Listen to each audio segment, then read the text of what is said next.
So I've had a lot of people ask me, what are the important factors when looking for a fabric face mask to purchase?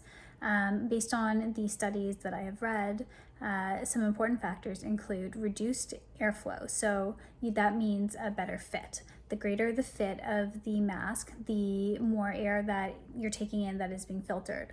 So two ways to accomplish that are finding a mask that have nose tabs here that can contour along the nose bridge. Otherwise, you have these triangular open gaps that allow airflow in.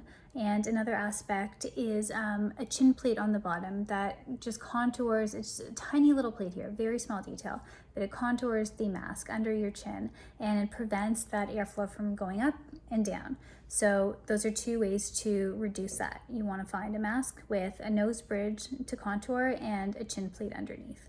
Another important thing to look out for is try to avoid masks that have a center seam. Seams are made by puncturing the material, and that allows for direct airflow right into your respiratory system, and that is what we are trying to prevent.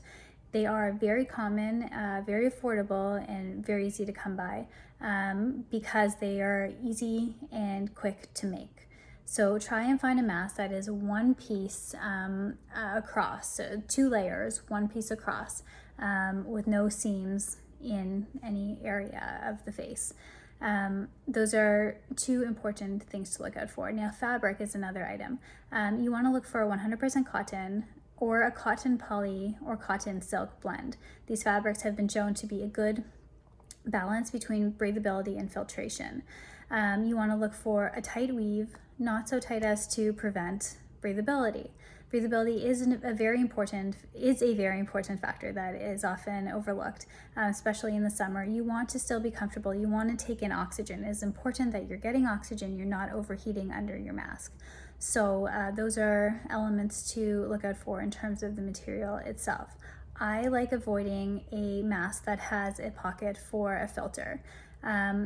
It seems to be common that the wrong types of filters are used. Filters found around the house, DIY filters, those have chemicals on them. They're not meant to be sitting directly in front of your respiratory system to breathe in into your lungs. So please do not try and be creative and make your own filter. If you are able to find the correct type of filter, it is important to you that you have a filter pocket, then again, do the research, get the right filter, but also follow the protocol in removing the filter, and that requires you wearing plastic gloves, removing the filter before you wash it, treating it as a hazardous material, and disposing of it in the correct manner. And then go ahead with what you should do, regardless of the mask you have. After wearing it, you need to remove it from the sides, put it into the washer, wash in hot water, and dry in high heat.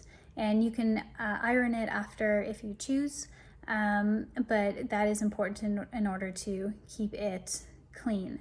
When you're wearing it, never touch the front. That's where the things are being filtered from, and continue to wash your hands and maintain your social distance, as a filter is not, as a mask is not going to prevent COVID-19 from getting into your system, so you need to take all other precautions as well.